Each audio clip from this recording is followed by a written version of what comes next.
अस्सलाम वालेकुम दोस्तों, तुसी देख रहे हो TS नाले TV यूट्यूब चैनल और मैं थोड़ा मेज़बान तारिक सुल्तान। फ्रेंड, इस वीडियो ਦੇ ਵਿੱਚ ਹਾਜੀ ਸਾਹਿਬ ਕੋਲ ਜਿਹੜੇ ਦੋਸਤਾਂ ਨੇ ਕਮੈਂਟਸ ਵਿੱਚ ਕੁਐਸਚਨ ਕੀਤੇ ਨੇ, ਸਵਾਲਾਤ ਕੀਤੇ ਨੇ, ਮੈਂ ਜ਼ਰਾ ਉਹ ਪੁੱਛਾਂਗਾ ਔਰ ਉਹਨਾਂ ਦੇ ਵਿੱਚ ਹਾਜੀ ਸਾਹਿਬ ਦੇ ਮੱਝਾਂ ਦਾ ਫੀਡਿੰਗ ਪਲਾਨ, ਇਹਨਾਂ ਦੀ ਨਸਲ ਦੇ ਬਾਰੇ ਔਰ ਇਹ ਮੱਝਾਂ ਨੂੰ ਤਿਆਰ ਕਿਸ ਤਰ੍ਹਾਂ ਕਰਦੇ ਨੇ, ਅਗਰ ਕੋਈ ਸਾੜੂ ਵਗੈਰਾ ਹੈ ਉਸ ਨੂੰ ਕੰਟਰੋਲ ਕਿਸ ਤਰ੍ਹਾਂ ਕਰਦੇ ਨੇ। ਸਾਡੇ ਨਾਲ ਹਾਜੀ ਸ਼ੌਕਤ ਡੋਗਰ ਸਾਹਿਬ ਮੌਜੂਦ ਨੇ ਔਰ ਉਸਤਾਦ ਅੱਛੂ ਖਾਨ ਬਲੋਚ ਸਾਹਿਬ ਉਹ ਵੀ ਮੌਜੂਦ ਨੇ। वीडियो का आगाज़ करें। अस्सलाम वालेकुम हाजी साहब। वालेकुम सलाम भाईजान।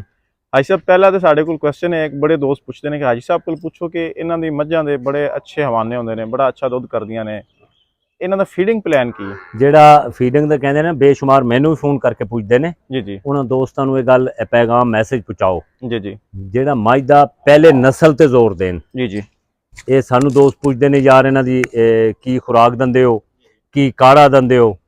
काढ़ियां नाल खुराक इन्हां देन नाल कदे आर्डर नहीं बनते जदों तक मझ क्वालिटी ना होवे। जदों मझ नस्ली होएगी, ओदियां पूरे अंग मझां वाले पूरे होणगे, आर्डर अच्छा होएगा तो ऐटोमैटिक दूध देगी। जेडे साडे दोस्त सिर्फ इक्को ही गल फड़ी हुई है ना, वो काढ़ियां नहीं भाईजान नस्ल ते जोर देन। जदों नस्ल ते जोर देणगे क्यों नहीं मझां दूध करनगियां। हाजी साहब, तैयारी के दौरान भी तो मझां नूं काढ़े दिंदे ने। जो काढ़े दिंदे ना भाईजान, जो तैयारी होंदी है मान लई ਜਿਹੜੀਆਂ काढ़े तो बगैर मुकाबले तो बगैर मझां दूध करन 20 लीटर 25 लीटर 24 लीटर, वो कमाल नहीं, वो कमाल है ना। वो भाईजान नस्ल ते जोर देन। मैं मानना खुराक दी भी है, बहरहाल पहले सब तो पहला पॉइंट है ना नस्ल। जदों मझ खानदानी किसी नस्ल दी होएगी ना तो वो ऐटोमैटिक दूध करेगी भाई जी। अच्छा हाजी साहब, पहला पॉइंट तो नस्ल हो गया, जानवर नस्ली है। उस तो बाद जदों जानवर सूवन वाला होंदा है या आखिरी दिनां च होंदा है, बच्चा देवन दे आखिरी दिनां च होंदा है, उसकी तैयारी किस तरह करवानी है अगर जानवर नस्ली है? सब तो पहले जेड़ा सून ते ना मझां नूं पहले तो पूरा जेड़ा जिन्नी देर मझ नहीं सूंदी उन्होंने चारा जेड़ा सब्ज चारा है ना वो खूब दिया जाए, पेट भर के जिन्ना खावे। सब चारा ज्वार है जो हर मौसम की चीज़ है, बरसीन है, ज्वार है, जो भी मकाई है, जो जवी है, जो मौसम की चीज़ है वो दो। जेड़ा मिक्स करके देंगे वो भी फायदा है, कोई नुकसान नहीं। सब चारा अच्छा देन। इस तो बाद अगर मझ हामला है ना कोई 5 किलो घ्यो दे देन, 5 किलो तेल दे छड्डन। पहले तेल गर्मियां ने पहले तेल दे छड्डन, बाद च घ्यो दे छड्डन। अगर सर्दियां ने पहले घ्यो दे छड्डन। जो जानवर दे अंदर 5-5 लीटर नहीं देना, गर्मी दिओ सरसों का तेल, तो जी गर्मी है वो सरों का तेल दिओ। जो सर्दी आ जी घ्यो दिओ। जो थिंदा अंदर जाएगा ना भाईजान, एक ताकत वाली शै ना, एक जानवर दूध पूरा साल लन्ने आ। साडे इस इहो तो साडे मसले ने, जानवर साडे जिमीदार देखते नहीं। जो जानवर सूह पैंदा है वो पूरा खपया हुंदा पिछे दा, दूध दे दे के एक साल उन्हें पहले दूध दिंदा रहिंदा है, दोबारा सूह पैंदा है। कई मझां ऐसियां ने साडियां 1.5 महीना नसदियां ने ते सूह पैंदियां ने, असीं फिर उन्हां ते जोर दिंदे आ 30 लीटर दूध क्यों नहीं कीता। अच्छा हाजी साहब, यह दस्सिया जाए कि एक जानवर नूं सून तो कम से कम कितना अरसा पहले लाजमी ड्राई कर लेना चाहिए? कम से कम 3 महीने 3 महीने मझ नूं ड्राई करना चाहिए। अच्छा हाजी साहब, जानवर नूं घ्यो या तेल किस तरह देना चाहिए? घ्यो 2 लीटर दूध होवे, 1.5 पाइया चीनी होवे, 1.5 पाइया घ्यो होवे। एक दिन छड्ड के एक दिन दिंदे रहन। गरम दूध कड़िया होवे, नीम दूध नूं ठार लन, ठार के उहदे घ्यो पा लन, 1.5 पाइया चीनी पा लन, इनू मिक्स करके उन्होंने देन। एक दिन छड्ड के एक दिन दिंदे रहन। अच्छा हाजी साहब, घी डालडा होना चाहिए या देसी होना चाहिए, की रिकमेंड करोगे तुसी? नहीं डाल तो दफा मारना है डालडा की देना है, देसी घ्यो देन के जानवर नाल प्यार करते हैं ना ते उन्होंने देसी घ्यो देन। बिल्कुल बिल्कुल। अच्छा हाजी साहब, यह दस्सिया जाए कि एक जानवर जो मेले ज़्यादा दूध करता है, मतलब 30 लीटर या 32 या 33 लीटर कर दिंदा है, कहते हैं कि सूबे के बाद दुध नहीं करता, क्या इस तरह का तजर्बा है? नहीं करती, क्यों नहीं करती? जिन्हें 30-32 किलो मैं फिर वही गल करांगा, मझ कदे जिहड़ी करदी है ना वो कदे नहीं रुक सकती भाईजान, वो मालकां दी कमजोरी हुंदी है। बिल्कुल करदी है। असी कई जिहड़ी 2007 च आई है, पहले मुल्तान आ गई दूसरी पोजीशन लई ते असी इत्थों हरूनाबाद लै गए, उत्थे जाके फस्ट आ गई। इत्थे नालों उत्थे दूध ज़्यादा कीता है। असी एक मझ नूं 3 जगह मुकाबले कीते ने। एक जिहड़ी मझ करदी है ना रुकदी नहीं भाईजान। ਅੱਛਾ ਜੀ ਸਾਹਿਬ, ਇਹ ਦੱਸਿਆ ਜਾਏ ਕਿ ਬੱਚੇ ਨੂੰ ਕਿਤਨਾ ਦੁੱਧ ਛੱਡਦੇ ਹੋ, ਜੀ। ਬੱਚੇ ਨੂੰ ਕਿਸ ਤਰ੍ਹਾਂ ਪਾਲਦੇ ਹੋ? ਦੋ ਥਣ ਬੱਚੇ ਨੂੰ ਪਿਲਾਣੇ, ਜਿਹੜੀਆਂ ਕੱਟੀਆਂ ਨੇ ਨਾ ਜਾਂ ਕੱਟੇ ਨੇ ਭਾਈਜਾਨ, ਜਦੋਂ ਤੁਸੀਂ ਦੁੱਧ ਉਹਨਾਂ ਨੂੰ ਰਜਵਾ ਪਿਲਾਓਗੇ ਤਾਂ ਆਟੋਮੈਟਿਕ ਤੇ ਕਮ ਸੇ ਕਮ 3 ਤੋਂ 4 ਮਹੀਨੇ 2 ਥਣ ਪਿਲਾਣੇ ਚਾਹੀਦੇ ਨੇ, ਇੱਕ ਪਾਸਾ ਸਾਈਡ, ਇੱਕ ਅਗਲਾ ਇੱਕ ਪਿਛਲਾ। ਇਹ ਰੁਸਤਮ ਬੱਚਾ, ਇਹ ਤੁਸੀਂ ਇੱਕ ਦਿਨ ਪੁੱਛਿਆ ਮੈਨੂੰ, ਇਹੋ ਹੀ ਵਜ੍ਹਾ ਹੈ ਬਈ ਕੱਟੀਆਂ ਜਾਂ ਕੱਟੇ ਭਾਈਜਾਨ ਨੂੰ ਐਵੇਂ ਨਹੀਂ ਤਿਆਰ ਹੁੰਦੇ, ਉਹਨਾਂ ਦੀ ਇੱਕ ਮਿਹਨਤ ਹੈ। ਉਹਨਾਂ ਨੂੰ ਥੋੜਾ ਜਿਹਾ ਵੰਡਾ ਵੀ ਦੇਣ, ਜਦੋਂ ਚਾਰਾ ਖਾਣ ਲੱਗ ਜਾਣ ਨਾ, ਵੰਡਾ ਵੀ ਦੇਣ। ਜਦੋਂ ਅੱਛਾ, ਤੁਸੀਂ ਨਾਰਮਲ ਰੂਟੀਨ ਦੇ ਵਿੱਚ ਆਪਣੇ ਫਾਰਮ ਤੇ ਜਾਨਵਰਾਂ ਨੂੰ ਵੰਡੇ ਵਿੱਚ ਕਿਹੜੀ ਸ਼ੈ ਪਾਉਂਦੇ ਹੋ? ਵੰਡੇ ਦਾ ਫਾਰਮੂਲਾ ਤੁਹਾਡਾ ਕੀ ਹੈ, ਜ਼ਰਾ ਉਹ ਦੱਸਿਆ ਜੇ। ਰੂਟੀਨ ਦਾ ਇਹ ਚੌਕਰ ਹੋ ਗਿਆ, ਖਲ ਹੋ ਗਈ, ਇਹ ਕਣਕ ਦਾ ਦਲੀਆ ਹੋ ਗਿਆ, ਇਹ ਮੂੰਗੀ ਦਾ ਛਿਲਕਾ, ਛੋਲਿਆਂ ਦਾ, ਇਹੋ ਜਿਹਾ 5-7 ਚੀਜ਼ਾਂ ਪਾ ਕੇ ਉਹ ਕਰਦਾ ਰਹਿਣਾ। ਮੈਂ ਤੇ ਕਰਦਾ ਹੀ ਅਮੂਮਨ, ਮੈਂ ਤੇ 12 ਮਹੀਨੇ ਨਾ ਭਾਈਜਾਨ ਇਹੋ ਹੀ ਕਰਦਾ, ਬਸ ਇੰਨਾ ਕੁਝ ਹੀ।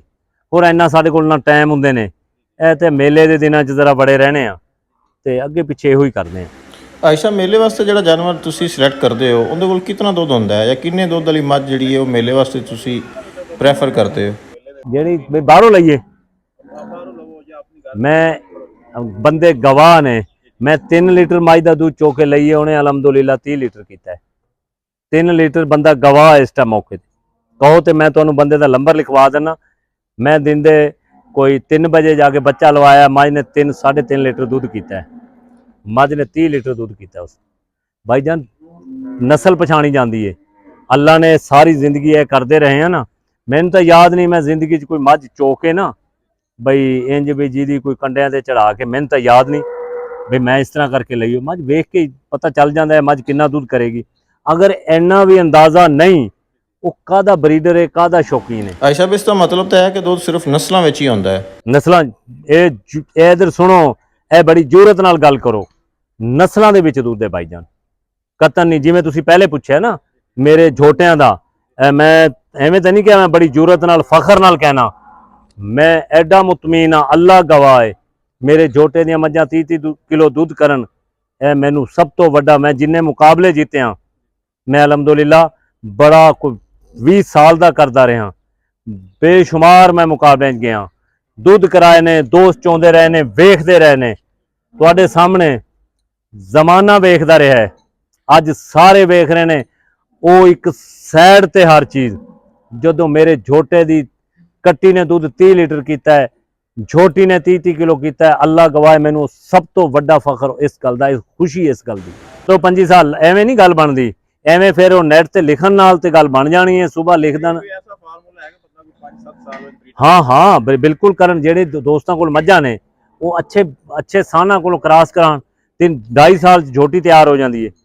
2.5-3 ਸਾਲ ਝੋਟੀ ਤਿਆਰ ਹੋਏਗੀ ਤੇ ਉਹ ਸ਼ੌਕੀਨ ਬਣੇਗਾ। ਕੱਲ ਪਰਸੋਂ ਹਾਜੀ ਸਈਦ ਉਟਿਆਣਾ ਸਾਹਿਬ ਆਇਆ, ਉਹ ਸਾਡੀ ਇਹੀ ਗੱਪਸ਼ਪ ਹੋ ਰਹੀ ਸੀ। ਜਦੋਂ ਮੈਨੂੰ ਕਹਿਣ ਲੱਗਿਆ ਹਾਜੀ ਸਾਹਿਬ ਜਿਹੜੀਆਂ ਅਸਲ ਗੱਲ ਤੇ, ਕਹਿੰਦਾ ਅਸਲ ਗੱਲ ਤੇ ਜਿਹੜੀ ਮੱਝ ਆਪਣੇ ਝੋਟੇ ਦੀ 30 ਲੀਟਰ ਦੁੱਧ ਕਰਿਆ, ਬੜੀ ਇੱਕ ਐਜ਼ਾਜ਼ ਤੇ ਬੜੀ ਫਖਰ ਵਾਲੀ ਗੱਲ ਹੈ।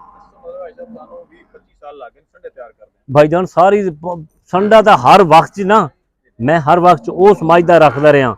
ਮੇਰੇ ਕੋਲ 300 ਜਾਨਵਰ ਰਿਹਾ ਹੈ, 250 ਰਿਹਾ ਹੈ, 200 ਰਿਹਾ ਹੈ, ਮੈਂ ਉਸ ਮੱਝ ਦਾ ਰੱਖਦਾ ਰਿਹਾ ਇਸੇ ਵਜ੍ਹਾ ਤੋਂ। ਭਾਈਜਾਨ ਸੰਡਿਆਂ ਦੀ ਵਜ੍ਹਾ ਤੋਂ ਤਾਂ ਝੋਟੀਆਂ ਬਣਦੀਆਂ ਨੇ ਹਰ ਟਾਈਮ। ਮੁਲਤਨ ਜਿਹੜੇ ਲਾਹ ਛੱਡਦੇ ਨੇ, ਮੈਂ ਦੁਆ ਦੇ ਰਿਹਾ ਮੈਂ ਸਭ ਨੂੰ, ਇਹ ਜਿੰਨੇ ਮੈਂ ਇੱਕ ਦੇ ਨਾਮ, ਬੜੇ ਲੋਕ ਨੇ ਬਈ ਉਹ ਜਿਨ੍ਹਾਂ ਦੇ ਇੱਕ ਦਾ ਨਾਂ ਲੈਣ ਲੱਗਿਆ ਤੇ ਬੜਾ ਬਰਲੋ, ਸਭ ਨੂੰ ਦੁਆ ਦੇ ਰਿਹਾ। ਬਰਲੋ ਮੁਜ਼ੰਮਲ ਨੂੰ ਸਲਾਮ ਦੇ ਰਿਹਾ, ਤੇ ਉਹ ਬੱਟੀ ਸਾਹਿਬ ਨੂੰ, ਹੋਰ ਵੀ ਮੇਰੇ ਫੈਸਲਾਬਾਦ ਦੇ ਦੋਸਤਾਂ ਨੂੰ ਸਲਾਮ ਦੇ ਰਿਹਾ। ਇੱਕ ਤੁਹਾਨੂੰ ਦੱਸਾਂ, ਅੱਲਾ ਨਹੀਂ ਪਸੰਦ ਕਰਦਾ ਉਹਨਾਂ ਲੋਕਾਂ ਨੂੰ ਜਿਹੜਾ ਕਰਦਾ ਮੈਂ। ਮੇਰੇ ਮੂੰਹ ਚੋਂ ਤੁਸੀਂ ਕਿੰਨੀ ਦਫਾ ਆਇਓ, ਕਦੇ ਸੁਣਿਆ ਮੇਰੀਆਂ ਮੱਝਾਂ ਇੰਜ? ਮੈਂ ਸਭ ਤੋਂ ਜ਼ਿਆਦਾ ਦੋਸਤਾਂ ਦੀ ਮੱਝਾਂ ਨੂੰ ਕਹਿਣਾ ਚੰਗੀਆਂ ਨੇ, ਮੇਰੇ ਕੋਲ ਹੈ ਹੀ ਸਾਰੇ ਚੰਗੇ। ਇਹ ਜਿਹੜਾ ਮੈਂ ਇਹ ਤੇ ਅੱਲਾ ਨੂੰ ਨਾ ਪਸੰਦ ਹੈ, ਉਹ ਕਦੇ ਉੱਪਰ ਨਹੀਂ ਜਾ ਸਕਦਾ। ਕਦੇ ਗੱਲ ਸੁਣੋ, ਬਗੈਰ ਮਿਹਨਤ ਤੋਂ, ਬਗੈਰ ਇਸ ਮੁਹੱਬਤ ਤੋਂ, ਇਸ ਜਨੂਨ ਦੀ ਹੱਦ ਤੱਕ ਕਦੇ ਨਾ ਬਰੀਡਰ ਬਣ ਸਕਦੇ ਨੇ, ਨਾ ਕਦੇ ਸ਼ੌਕੀਨ ਬਣ ਸਕਦੇ ਨੇ। ਮੈਂ ਸਲਾਮ ਪੇਸ਼ ਇਸ ਕੋਲੋਂ ਕਰਦਾ ਬਈ ਇੱਕ ਸ਼ੌਕੀਨ ਬਣਨ, ਹਸਦ ਪੈਦਾ ਨਾ ਕਰਨ। ਹਸਦ ਕਰਨ ਵਾਲੇ ਅੱਜ ਤੱਕ ਇੰਜ ਕਰਨ, ਆਪਣੇ ਬਜ਼ੁਰਗਾਂ ਨੂੰ ਪੁੱਛ ਲੈਣ ਵੀ ਜਿਹੜੇ ਲੋਕ ਹਸਦ ਵਾਲੇ ਪਾਸੇ ਆਉਂਦੇ ਨੇ, ਕੀ ਕਦੇ ਪੌੜੀ ਤੇ ਚੜ੍ਹੇ ਨੇ? ਚੜ੍ਹਦੇ ਉਹੀ ਨੇ ਜਿਹੜੇ ਨੀਵੇਂ ਹੁੰਦੇ ਨੇ। ਅੱਲਾ ਨੂੰ ਉਹੀ ਪਸੰਦ ਨੇ ਜਿਹੜੇ ਨੀਵੇਂ ਹੁੰਦੇ ਨੇ, ਕਦੇ ਉਹਨੂੰ ਜ਼ਿਆਦਾ ਫਲ। ਤੁਸੀਂ ਦੇਖੋ ਨਾ, ਸਾਰੇ ਕਹਿੰਦੇ ਨੇ ਇਹ ਕਰਨ ਨਾਲ ਨਹੀਂ, ਮੇਰੇ ਤੋਂ ਤੇ ਸਾਰੇ ਦੋਸਤਾਂ ਦੀ ਮੱਝਾਂ ਚੰਗੀਆਂ ਨੇ, ਗਾਵਾਂ ਚੰਗੀਆਂ ਨੇ, ਕੱਟੀਆਂ ਚੰਗੀਆਂ ਨੇ, ਸਾਨ ਚੰਗੇ ਨੇ, ਮੱਝ ਝੋਟੇ ਚੰਗੇ ਨੇ। ਮੈਂ ਕਦੋਂ ਕਹਿਣਾ, ਬਹਰਹਾਲ ਉਹਨਾਂ ਨੂੰ ਫੇਰ ਵੀ ਦੁਆ ਦੇਵਾਂਗਾ, ਉਹਨਾਂ ਨੂੰ ਸਲਾਮ ਕਰਾਂਗਾ।